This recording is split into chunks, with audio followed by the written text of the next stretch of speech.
When my kids were growing up and they were struggling to figure things out and I was helping them figure out how to talk about certain things, I would say, kids, don't worry, there are words for everything. And what I was trying to tell them is we will find a way to express what you're feeling inside. We will find a way through whatever problem you're facing. And I feel that the language of values are part of that solution. That there are words for the needs inside of you, the wants inside of you that you've not been able to express at this point as you've tried to build your wild and precious life and chase it down and wrap your arms around it. That's what this language allows you to do. You know, there's that famous poem that says, "Tell me, what are you going to do with your one wild and precious life?" We've all heard that poem and we all love it, right? But what's the answer? Hey, hello there. It's Suzy Welch, and this is Becoming You, the podcast where every week we explore how to discover, create, craft, forge, and lean into your purpose and basically come up with a great, actionable answer to that question, what you should do with your one wild and precious life. I am a professor at NYU at the Stern School of Business, and I'm actually the director of NYU's Center on Purpose and Flourishing. And our work is to advance the discovery of authentic meaning and purpose. Why? Because we think that creates better lives for people. And when people have better lives, it ripples into communities and families and organizations. And so just this little tiny thing, purpose, is what we are all about. And boy, I would love to bring you on the journey with me in discovering your own purpose. If you're new to the show, hi, welcome. By the way, I love you. I am so happy you're here. The way the Becoming You methodology works in a little tiny nutshell, okay, is that it excavates your values. We have a whole language around values, and you're going to learn it, and you're going to know your values if you listen to Becoming You, and you're going to have words for them and understand them in ways you can't believe. And it's going to change your life. I'm going to put that out there. That's a bold statement.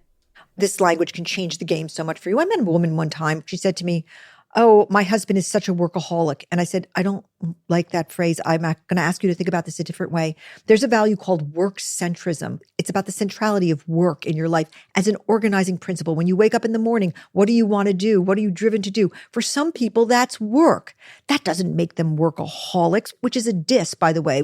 This is a person, her husband. I said to him, look, he has a high value of work centrism. Maybe your value of work centrism is lower.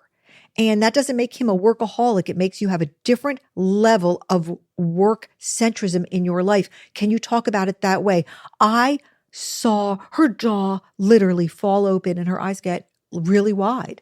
And she said to me, "Oh my God, I never thought of it that way. No wonder he's so mad when I call him a workaholic." And you know what she said to me, which was so fascinating? She said, I used to have a really high value of work centrism also. When we first got together, we were working in the same company. And then I had the kids and it fell away because other things became more important. I said, so you can actually understand and respect his value of work centrism, right? And about 2 weeks later, I got a DM from her and she said, "You cannot believe what's happened in my house. My husband and I have stopped fighting. We are talking about work in a totally different way. And actually what we've discovered is that I need to re-engage with my true value of work centrism now that our kids are gone. And instead of being mad at him, we've decided that I should look for work." Once you know your values, you can understand yourself and love yourself in new ways. So we're going to go over each one of the 15 values. I'm going to tell you what it means. You have all of them, but different levels of each one. So at the end, you sort of have your values DNA profile in a way. All these values are on a scale from 0 to 7, 0 being a low expression of this value and 7 being a full expression of this value. As I go through each one of these values in the rest of our time together, I want you to take a second each time and think about how these values show up in you and how much you might have of them. And look, it's important you stay with me the whole way, and I'm going to tell you why. Number one, some values are in harmony with each other and some values are in conflict. And as important as understanding your values is understanding which values you have, which might be fighting. And if you've got an uh-oh feeling in your chest, or if you've got a feeling like I can't move forward, or I am paralyzed, or there's two me's, or I am not sure what my life is all about, you probably have competing or conflicting values. The second reason I want you to stay all the way through is that there are no good or bad values. I am a total values agnostic. If you are not hurting anybody, that's a pretty important clause there. But if you're not hurting anybody with your values, you should have whatever values you want. All right, the values are in no particular order, okay? We're not doing them alphabetically. We're not doing from most important to least important. We're just doing them, okay? And I actually like to start with the value of scope. Why? Because people understand it instantly, and they understand what a value is when I say scope. Scope is about how big a life you want. People just understand this in their bones. We use, because it's the most scientifically valid, we use a scale from 0 to 7 with all of these values when we do testing. And if you have a 7 level of scope, you want a big, exciting, complicated life filled with new people, new experiences. And even, you'll take the chaos, you'll take the unpredictability, you'll take the noise that comes with it because you just love stimulation, you love learning. My image in my mind for 7 on scope is Bianca Jagger going into Studio 54 on the back of a white stallion with the lights going. Her life couldn't have been more interesting, filled with excitement, stimulation, lots of people in it. And down at the lower ends of the scope continuum, you've got a life that is so different. It's tranquil, it's serene, it's contained. My sister has a low scope life. I love her. But if I called my sister right now, bring, hello, Ellen, what are you doing 1 year from today at 2:00 in the afternoon? She would be able to answer that question with glee because her life is low scope. It's beautiful. She is a small number of deep relationships. This is a choice, how big and complicated and messy we want our life to be, or how controlled, contained, and predictable. That's scope. I happen to be myself a high scope girl. I actually grew up thinking I would like to go into Studio 54 in the back of a white stallion. I'm a little bit lower than the top. Why? Because too much chaos and I gotta put a stop on it. But some people, they're chaos junkies. And my late husband, Jack, 7. If there was a 10 on that scale, he'd be a 10. Big, frantic lives versus almost sort of a beautiful, serene, contained life. Neither one is good or bad. They're just what you want. The next value is radius. Radius, the way I like to describe it, is imagine your life is a bomb and it drops on the earth. How big a crater does it leave? This is about how much change you want to make with your life, how much systemic change. Now, look, my mom, I love to pick on my family members. My mom, God bless her, 97 years old, her radius is really small because she actually thought the world she should change was just her family. Like if she made her kids' lives better, that was her radius. But then there are people like Malala who wants to change the world in very significant ways that will leave a legacy. That's a 7 on radius. When somebody describes himself as a social justice warrior, okay, when I have a student who comes in and says social justice and change in social justice sphere is their number one priority, I already know where they're going to show up on the radius scale. I myself am really high on this. Why? Because I have a burning desire. I would cry at the end of my life if I had not been part of the movement to move the needle on cruelty towards animals, which is a cause I've cared about my entire life long. That's big systemic change. If you think of yourself as a person who must change the world, radius is a top value for you. But if just changing your family, or frankly, just changing yourself is all you need and all you want, then you're lower on the radius score. No good or bad, just you.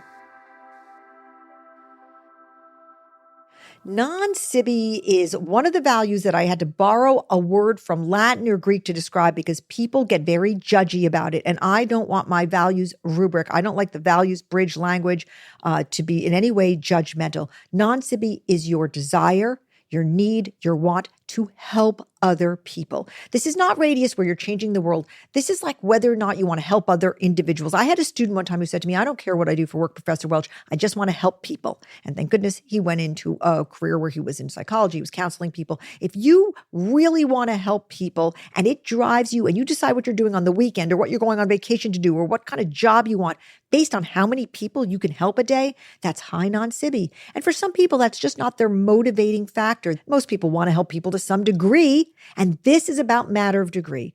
Is it your driving impulse, your driving want, your organizing principle? Again, this is actually the Latin word for not for oneself.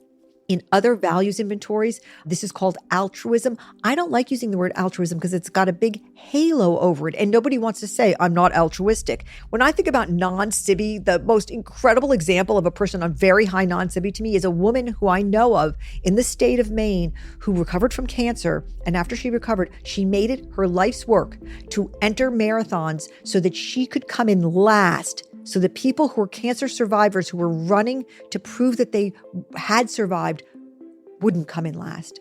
She dedicated her life very quietly to that. When the news got out about it, she was so angry about it. But literally, she would enter marathons so she could lose so that other cancer survivors could win. That is non-Sibby off the charts. The next value is family centrism. You know what? Everyone says that they value family. And it's so funny because, what does that mean? Valuing family. It means, okay, my family lives with us. I have 6 kids. My parents live with us. And we have every single holiday with my family. And every single Saturday we eat with my in-laws and so forth. And family is the organizing principle of my life. But you can say family matters, and it does to most people, and see your family 3 times a year. Okay? That's why there's a scale. How much do you organize your life, your actions, and your decisions with your family as the number one priority in your mind, okay? If family comes first and foremost before every other thing when you're making a decision or behaving in some way, then you're a 7 on family centrism or a 6. But if family is kind of the last thing on your mind when you are deciding what you're going to do over the weekend or what you're going to do with your job or whatever, then you're lower on family centrism, no good or bad. So the next value is luminance. Another one that people get a little judgy about. It's fame. It's fame. I don't use the word fame because everybody gets all stinky pants about fame. Oh, if you want fame, you're superficial. Actually, some people want to be famous. And you know what? You usually aren't famous unless you try. And a lot of people who we all know and love, Lady Gaga, Elton John, they wanted to be famous. They wanted luminance. You give something up. Like with every value, there are trade-offs. You give up privacy. You give up a lot of yourself when you chase fame and desire fame. If you want fame and it's part of who you are and you're not hurting anybody, then admit it to yourself. It makes it so much easier to talk to people about why you do things. But if you want total privacy and the idea of ever having your picture in the paper or having anybody recognize you on the street drives you crazy, then you're very low on luminance, a 0. I struggle with this value all the time because I think I have some of it. I don't mind people knowing who I am. I was in the subway the other day and somebody asked me, are you Suzy Welch? And I was like, yes, I am. And I didn't feel bad about it. Okay, so I obviously got some luminance going on. And I feel very comfortable with my Gen Z students because you know what? As a generation goes, a lot of them have got a lot of luminance. And it's not bad if you're not hurting anybody. Where are you on luminance? Achievement is the value that kind of I don't really need to explain it all that much. I mean, achievement is the desire for conventional success, seen success, as we like to call it, seen, S-E-E-N, how much people see how successful you are. Like, are you known for what you do? This isn't fame, okay? This is about whether or not you are an achiever. Like, I have a friend and she teaches yoga and she doesn't care. She hates winning and losing and she doesn't care how many people clap for her. And she doesn't really want to have a public knowledge of what she's good at and what she's bad at. She is very low on achievement, but I teach a lot of MBAs and achievement is their number one value. They want to be incredibly good at things. They're driven to do it. There's actually an Enneagram personality type called the achiever. Again, this desire to achieve. You know something about achievement? If it's in you, you already know it. There's not a lot of people scratching their head as I'm speaking right now saying, gee, I wonder if I value achievement. You know if you value achievement because when you were young and you were in youth soccer, you were the kid who cared about the score. Okay, you were that kid and you're competitive in that way and you want to win, then you're high on achievement. I mean, okay, I'm off the charts on this, whatever. A therapist would have a heyday with it. I really like to win. And I really, like when my book comes out in May, I'm not going to lie. I really want my book to do well. I'm not sort of so about it. I'm not like, oh, it was the journey of writing the book. I'm really glad it's out there. No, I want the book to do really well. I want you to buy it. Go pre-order it right now. Just stop listening to this podcast and pre-order my book. That's how much achievement I have in me. Okay, let us move on. Agency. Let's talk about it. It's self-determination. How much you must drive the bus. How much you must control events, okay? And if anybody has ever told you you were a control freak and you thought to yourself at that moment, they're trying to control me, then you're high on agency, okay? It's how much you want to drive every part of the process, how much you want to be in charge of things, and if you want to be your own boss, if the idea of working for somebody is abhorrent to you're probably pretty high on agency. People meet me and they think Suzy's got, she's such a fast talker and she's got so much this and that, and she's so strong. I'm usually received as very strong. They haven't seen me in the dark times, I suppose. And so people often think I have high agency. I don't. I'm super collaborative. I'm a low agency gal. I often go along, especially in my family, what the group wants. And I am a low agency person. I'm a pretty forceful person, but I am all about harmony and consensus much more. So I would probably put myself as a 2 or 3 on agency. When it comes to work, I'm a little bit more directive. But if you're a person who feels like something is wrong when it's not your way, and you're not hurting anybody with that, that's high agency. Affluence, money, money, money, money. The hardest value we have admitting to ourselves is how much money we want. I mean, all of my students say they want financial security. Then I started digging deeper because what does it mean? And I had a student one time, he was a German student actually, and he said, for me, enough affluence is to be able to rent the little apartment above the store that I hope to open in my hometown in Germany. And then there was another student in that exact same class. And I said to him, okay, how much is enough for you when it comes to affluence? We have to be honest with ourselves about how big the ball of wealth is. So he wasn't really answering. He was stammering. And I said, let's just put it this way. Let's make it very concrete. When you're flying, do you want to fly coach, business, or first class? And he looked at me like, what? And I said, well, what? What is it? And he said, I want to have my own plane. And I said, oh, okay, now we're getting to it. And I said, and then he went on and he said, and I want my own helicopter. And I said, oh, really? I jokingly said, and do you want a helipad for each kid? And he said, what would be wrong with that? Okay, so this is a person for whom affluence, I think, is going to be number one. And it was so important for his life because at that time, he was changing industries. He was pivoting. And he was telling everybody he was doing it because the work of his old industry was no longer interesting to him.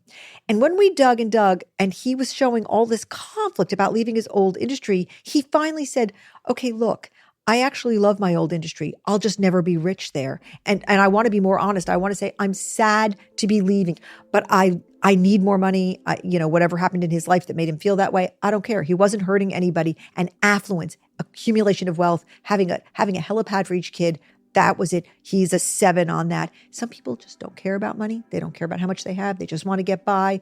And if they have enough, it just doesn't matter. It doesn't drive them at all. Then that's lower on that. Okay. We all want financial security. Nobody wants to be feeling a pit in their stomach of not having enough money. Where are you on 0 to 7? And how much the accumulation of wealth and wealth itself drives you?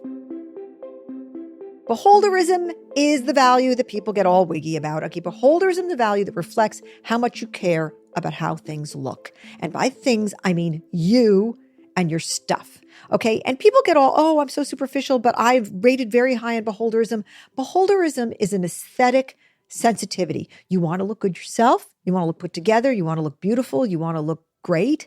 And you want your home to be beautiful, or you want your car to be beautiful. You care about how things look. Maybe it's superficial, but maybe it's a reflection of wanting order or harmony or self-confidence. I don't care where it's coming from. I care about what values you've got because it helps me put them to work in deciding what kind of life you should live. And beholderism, I am high on beholderism. My dad was an architect. My mom was an artist. I grew up caring about design. I love clothes. Okay. I want to look good. You don't get to be 65 and have skin like mine without care. I mean, I have good skin. I didn't happen by accident. Okay. That was my beholderism at work. Is it my highest value? Maybe not, but it's pretty high. And I often say I'm going to start a support group for people who find out they've got high beholderism, because as soon as they find out, they go, oh God, this is so me. I'm so embarrassed. And I was like, don't be embarrassed. It's okay. It's a value like any other. And it's probably driven a lot of things. It's probably driven what you do on the weekends, because maybe you go to the gym, right? And it's probably how much time you spend at the gym. And it's probably caused fights with people in your ecosystem who don't have as high beholderism. But just own that value. It's perfectly fine. And guess what? A ton of people have it too. Oh, here's the biggie, work centrism. It's probably the one that causes the most fights in this world. And this is how much work plays a central role in your life.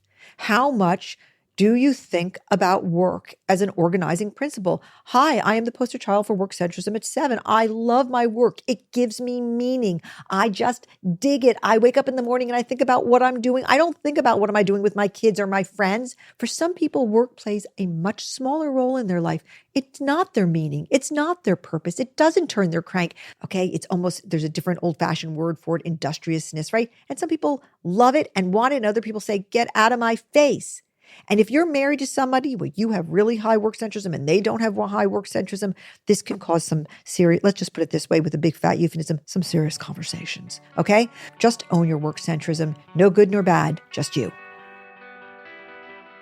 Eudaimonia, here's one where we borrowed a Greek word, not a Latin word, but a Greek word, because in previous values inventories, what I'm about to describe is called hedonism, and that's a terrible, judgy word, and I don't like it. I hate it. And in fact, one of the reasons I even created my whole values inventory was because hedonism, as they called it, is not correct and hurts a lot of people, and I wanted a values inventory that helped people, okay? So eudaimonia, as I describe it, is a reflection of how much fun matters to you. And by fun, I mean pleasure, recreation, joy. And you know what you would include in this very much? Self-care.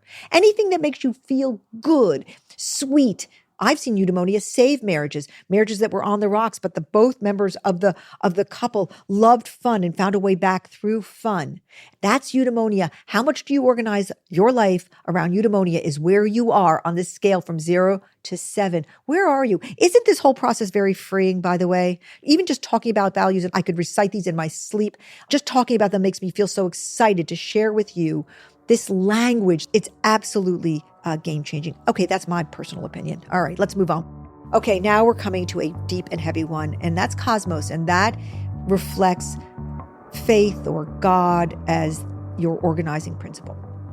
If everything that you do and every decision you make goes through a screen of what your faith tradition would ask you or suggest that you do, then cosmos is a number one value, okay? You would hope, for instance, that your imam or your pastor or your priest would have cosmos as his or her number one value. This is God or a faith system as the guardrails and the guidebook of your life. It's very interesting. When somebody has cosmos as their top value, very often almost all the other values don't really matter because everything is decided by cosmos. And I'll tell you something.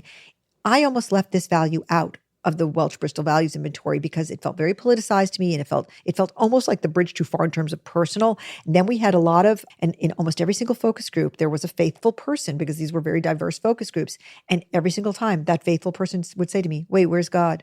And it didn't make any difference. They could be Jewish, Catholic, Christian, Muslim. It didn't make any difference. There was always somebody who said, where is God? Because God is my number one value. And I myself, as I've said on this podcast many times, I myself am a very faithful person. And I have cosmos very, very high. And still I wanted to leave it off because I was so afraid of being canceled by somebody saying, what are you talking about faith for? But you know what? Faith is a value, okay? Because we can choose whether or not we want to be faithful. We can choose whether we want to believe in God and live by the God of our own faith. And so where are you on this? For some people it's 0, other people it's 7. Very rare to sort of see people sort of in the center on this, but where are you? Voice is the next value. It's creative self-expression. It's how much you have to show the world who you are. It's almost authenticity in a way. Like, how much do you want to let your freak flag fly? Like, how much do you want to conform? That's low voice. I want to fit in. People don't need to know what I'm thinking. I don't have to express myself all over the place. All the way to top 7, where everything about you is an expression of yourself. Your nails, your hair, your tattoos, your poetry, your painting. I mean, almost by definition, artists are off the chart on voice. This is about how much you want. Again, it's a value, so it's a want. How much you want your authentic self expressed to the world. And, you know, this really drives a lot of things, right? It drives what kind of job you get, what kind of social group you have, what kind of work you can and should do. It's really where you go on your vacations. I mean, who you marry. You usually see people with high voice married to each other and low voice married to each other. It's such a strong and important value. I have a daughter who's an artist. Her voice is extremely high, and she's never fit into anything, and she's never wanted to. And she is such an individual. And when I don't know where she is, you know, I call her and she doesn't answer for 2 hours. I think to myself, oh, she's getting another tattoo. And she says this is part of her self-expression of showing the world who she is. It doesn't have to come out that way. It can come out in your poetry. It can come out in your singing, but it comes out. If voice is a high value, you know it because you're always showing it. Belonging. This is the value of friendship. This is how much your friends matter as an organizing principle of your life. This is about community. And maybe it's not just friends, but it's about, if you love signing up for like the company's softball team, if you're a member of YPO, the Young Presidents Organization, if one of your happiest memories of childhood was being an Eagle Scout, this suggests you've got very high belonging. If you go back to high school reunions year after year, belonging. Okay. If you go to church, but the reason you're going is because you really like your Bible study because you love the women in it, that's belonging. All right. Belonging is about wanting to be a part of a group where you are really close to each other and you feel embraced. And, the opposite of this is people who are kind of individual contributors, let's put it that way, or they don't need a lot of friends, or they don't really want to be part of groups. If you're down at a 0 on belonging, you like your own company and you're suspicious of groups. And you never really like the sorority scene was a very, very negative thing to you. Okay. But if the first thing you did when you got to college was try to join a sorority or fraternity, belonging is probably pretty high on your list. Okay. So where are you on the belonging scale? We end with one that is so incredibly important. And I want to tell you something. I lose my freaking mind when people do not get clear on this value. And it is the value of place because it drives everything else. And by place, this value, it means there's a specific place you want to live. Okay. Because I have gone through this whole process with people and we've come up with their magnificent purpose. And then at the end of it, they say, okay, my purpose is to be a scout for the NBA or whatever. And then they tell me that, oh, by the way, there's this other value they have to live like in Dubuque. Okay. But there's no teams in Dubuque. And I was like, why didn't we start with that? Place, either you want to live someplace very specific, and it can be a city. For me, it's New York City. My place is off the charts. I'm a New Yorker. I'll never leave New York. I love New York. I don't even like being out of my neighborhood in New York, to tell you the truth. Then there's people who can live or work anywhere. They're nomads and they could live a million places and they would. And place is sort of inconsequential to them. And again, I want to repeat, neither good nor bad, just you. But place is a huge value.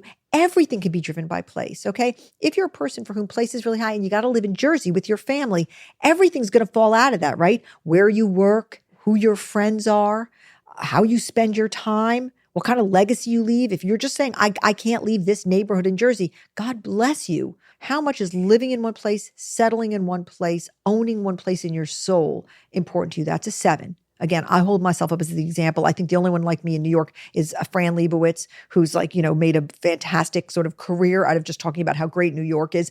There's a great video clip I showed in class where they ask her about, why should people live in New York? And she said, what's not here? And I was like, preach, sister. Okay. And then there's people who can go anywhere and they're 0 on place. So what are you on place?